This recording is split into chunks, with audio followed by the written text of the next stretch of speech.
Любовь Албогачиева с супругом подхватили ковид в конце февраля. Вначале оттягивали поход к врачу, но когда мужа госпитализировали, а у женщины результат КТ показал 35% поражения легких, на больничной койке оказалась и она. Любови особенно важно беречь здоровье. Она не только борется с ковидом, у нее рак молочной железы. Любое респираторное заболевание опасно для такого пациента из-за снижения иммунитета. Благодаря таким медикам, действительно, у меня муж будет жить, я так думаю.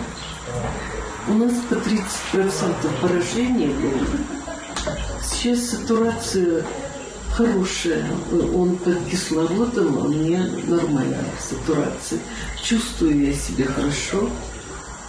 Думаю, что скоро домой поедем.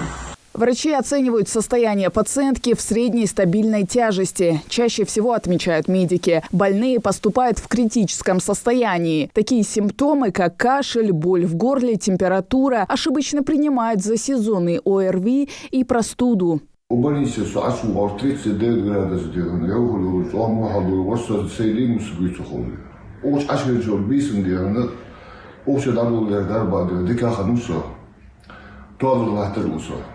Сейчас в стационаре Центральной Сунжинской больницы 18 коронавирусных больных. Из них 2 в реанимации, 1 на неинвазивной вентиляции легких и 4 беременные женщины. К слову, пока заражение плода вирусом в ЦРБ не отмечали. На сегодняшний день ситуация в ковидном госпитале относительно спокойная.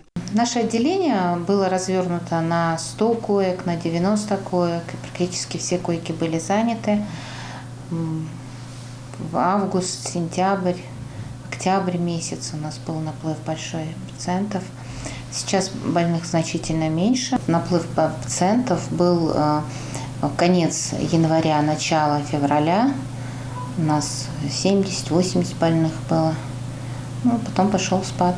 К ковидным вспышкам врачи относятся спокойно. Когда в СМИ появилась информация о новых штаммах, медики были наготове. В начале года они отмечали, как поменялись симптомы. Такой верный признак, как потеря обоняния, отошел на второй план, уступив сильной слабости и насморку. Больными было немножечко боязно, конечно. Боялись не справиться. Все обошлось. Свои особенности у омикрона, конечно, есть. Больше пациентов с легкой степенью тяжести было, со средней степенью тяжести было. Конечно, были и тяжелые больные. И что я заметила, тяжелые больные, у нас было меньше больных с дыхательной недостаточностью. Спасение от коронавирусной инфекции есть. Это вакцинация. Тем более, что жителям доступны все 4 вида прививок. К слову, для ревакцинации подойдет однокомпонентный спутник Лайт. У него меньше всего противопоказаний. Хава Газикова, Мухаммад Белакиев. Новости 24.